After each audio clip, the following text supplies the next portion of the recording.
माननीय सभापति महोदय, आपने मुझे बजट 2025-26 पर बोलने का जो अवसर प्रदान किया उसके लिए मैं धन्यवाद जोहार करना चाहूंगा।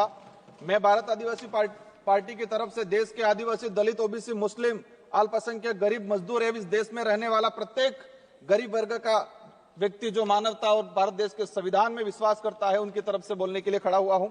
आज देश का पढ़ा लिखा, डिग्रीधारी, शिक्षित, बेरोजगार युवा 200-300 रुपए में दिहाड़ी मजदूरी करने के लिए मजबूर हो रहा है, और जो दूसरी तरफ जो विदेश में जा रहे हैं, जो रोजगार के लिए वो दोबारा पैरों में, हाथों में बेड़ियां लेकर वापस लौट रहे हैं। ये हमारा देश की स्थिति है, पढ़े लिखे विशेषकर बेरोजगारों की। आदिवासी समुदाय ने जितना प्राकृतिक आपदा का कहर नहीं झेला है, उससे ज्यादा हजारों सालों से शोषण, अत्याचार, विस्थापन जैसे मानव निर्मित आपदाओं के कहर से जूझा है।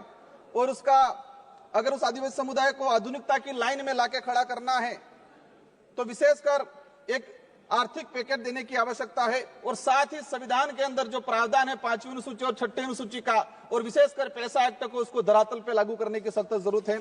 सभापति महोदय, देश के अंदर देखा गया है विस्थापन की जो समस्या, भारत देश में विकास के नाम से सबसे ज्यादा अगर कोई विस्थापित हुआ है तो आदिवासी समुदाय विस्थापित हुआ है। एक survey report Indian social institute की एक रिपोर्ट के अनुसार बताया गया है कि वर्ष 2010 से 2025 तक 15 सालों में 15 लाख आदिवासियों को विकास के नाम से विस्थापित किया गया है। वर्ल्ड बैंक की रिपोर्ट में बताया गया है कि विस्थापन आदिवासी समुदाय में से 50% आदिवासी परिवार पुनः विस्थापित नहीं हो पाते हैं।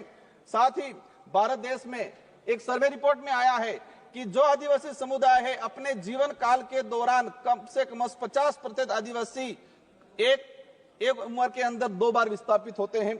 आजाद भारत में उस समाज को प्रताड़ित किया जा रहा है जिसका इतिहास का हर पन्ना खून से रंगा हुआ मिलेगा। क्योंकि आदिवासी जल जंगल जमीन की लड़ाई के लिए, देश की रक्षा के लिए मुगलों से, राजा रजवाड़ों से और अंग्रेजों से लड़ता आया, कभी झुका नहीं।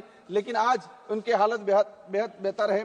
पिछले 10 सालों में भाजपा सरकार द्वारा धर्म की आड़ में कलम कागज के हथियारों से आदिवासियों के अधिकार, जल जंगल जमीन को हड़प कर आदिवासियों की मानसिक, आर्थिक, बौद्धिक हत्या करने का काम किया गया है। सभापति महोदय, आज बजट में सशक्त भारत बनाने की बात चल रही है। बनना चाहिए, हम भी चाहते हैं, हमारा देश से मजबूत बनना चाहिए, विश्व शक्ति बनना चाहिए। लेकिन स्थिति क्या है? हमारे देश का जो भविष्य कुपोषण की बेड़ियों में जकड़ा हुआ है।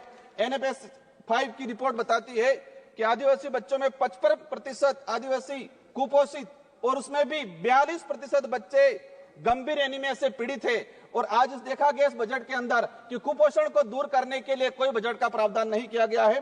बेटी बचाओ बेटी पढ़ाओ का नारा लगा रहे हैं, बट हमारे देश की महिलाओं के लिए हम भी चाहते हैं कि मजबूत बने, सशक्त बने। लेकिन हकीकत क्या है? देश के अंदर देखा गया है कि आदिवासी समुदाय में विशेषकर हर तीसरी महिला कुपोषण का शिकार है और हर दूसरी महिला एनीमिया का शिकार है। आदिवासी बच्चों में शिशु मृत्यु दर राष्ट्रीय औसत से 30% अधिक है। 5 वर्षों से कम उम्र के आदिवासी बच्चों की मृत्यु का अनुपात राष्ट्रीय औसत से 61% अधिक है। माननीय सभापति महोदय, बाकी जो रहा, जो जीवन काल के अंदर देखा गया है, कभी माओवादियों के नाम से, कभी नक्सलवादियों के नाम से मारा जाता है। एट्रोसिटी में कई आदिवासियों को मारा गया। NSRC की एक रिपोर्ट बताती है कि वर्ष 2020 से 2025 मात्र 5 साल के अंदर 400 आदिवासी पुलिस मुठभेड़ में मारे गए हैं। आज मणिपुर का हत्याकांड, मणिपुर में देख लो, कई आदिवासियों को मारा गया है।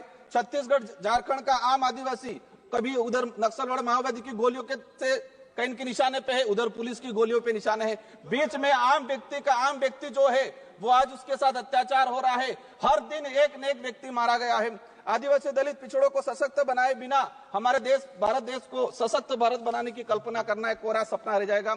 स्वास्थ्य सुविधा की देखा जाए, आदिवासी क्षेत्र में PSC CSP की, CAG की एक रिपोर्ट आई है कि आदिवासी बाहुल्य क्षेत्र में जितनी जो PSC CSC है वहां पर 60% डॉक्टरों के पद रिक्त हैं।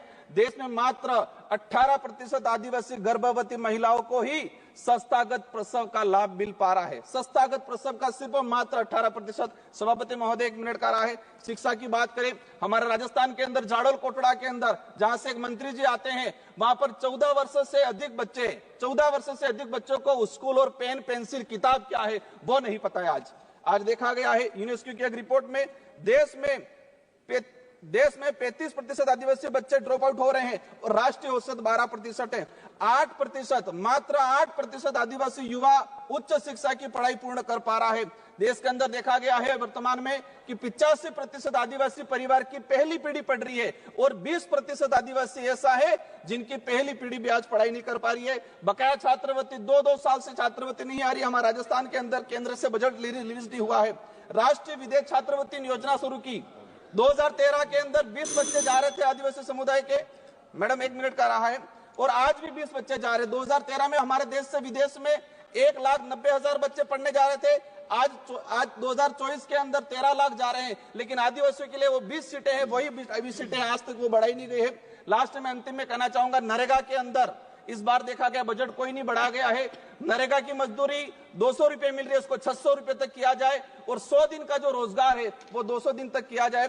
साथ ही आंगनबाड़ी कार्यकर्ता से हर प्रकार की सर्वे करा जाते हैं, सेंट्रल गवर्नमेंट इसको हैंडओवर करे और आंगनबाड़ी कार्यकर्ता सहायिका को एक राजकीय कर्मचारी का दर्जा दिया जाए और उसको नियमित करके भुगतान किया जाए। जल जीवन मिशन की बात हो रही थी, लेकिन ट्राइबल इलाके के अंदर 27% टारगेट अभी तक पूरा हुआ है, वो भी सैंक्शन धरातल पे पानी नहीं पहुंचा है।